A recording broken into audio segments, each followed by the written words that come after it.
Hey guys, we're Current of TV Scaly Ventures, and today I have a really cool honor. I'm here with Captain Jarryl Jenkins, and we call him Jay. And Captain Jenkins is an ROTC instructor. He's actually works with the folks at Wofford, but he's also up here at USC Upstate, which is where we are today. And one of the reasons I wanted to talk to Captain Jenkins today is because I wanted to ask you that question that we love to ask people when we meet them with fascinating backgrounds. Why do you do what you do?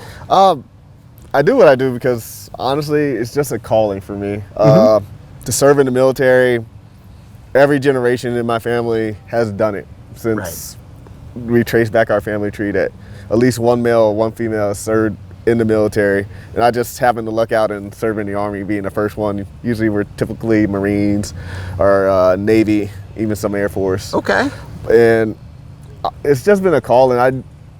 From the moment I got into high school and looking at all my friends and other people, I realized I don't want a desk job at all. Yeah. And I was like, oh, military, explosions and all this other things.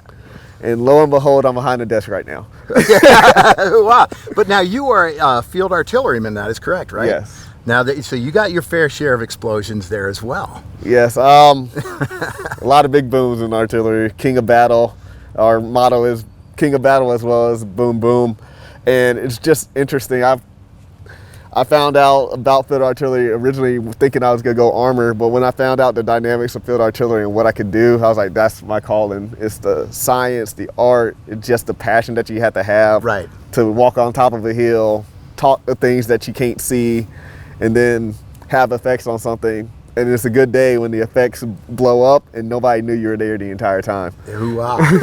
Now, one of the things I hear, Captain Jenkins, a lot come out of you is calling. And obviously the military, I look at like law enforcement or one of those jobs that you're not a 9-to-5 thing, a calling. Talk a little bit about that, because obviously calling has to overshadow some of the hardships that come with being a soldier. Yeah. So the calling, honestly, is just the passion that I have, or the things that are interesting to me. I don't find the 9-to-5 grind very interesting. I like working to abnormal hours. I like knowing that my schedule is a little bit different. Right. And that I'm not trapped behind a desk, and that my impacts or my actions have direct and immediate results. And the leadership aspect is truly interesting because I get to shape and develop others and influence and defend my country, which is ultimately what I want to do. I want to create or add my little piece to the world to make it better. Hoorah. Okay, so in that same vein, you're a professor of military science, or associate professor of military science up here at Upstate. There's a lot of young people that are watching this Why Do You Do What You Do who say, you know what, that sounds kind of cool.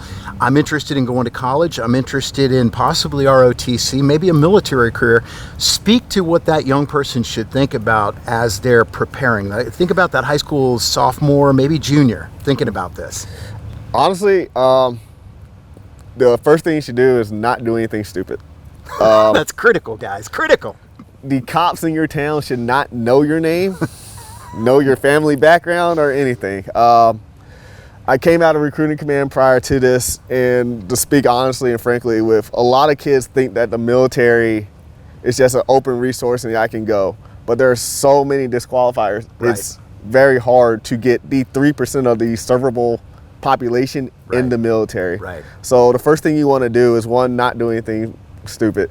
Two, get your grades up, because the higher your grades, the better you score on the ASVAB, which is the scoring test that we have for all that want to enter the military, the better the jobs. Right. The better the jobs, the more likely you get a straight bonus upon enlisting or commissioning, as well as opening scholarships. The Army is the largest scholarship provider in the United States. Which is amazing, by the way. So depending on where you want to go, the Army is going to pay for it. And what you want to study, they may increase your scholarship just so that they have you in the Army and facilitate that field. Right. So get your grades up, don't do anything stupid, and then be prepared to be pushed beyond your limits.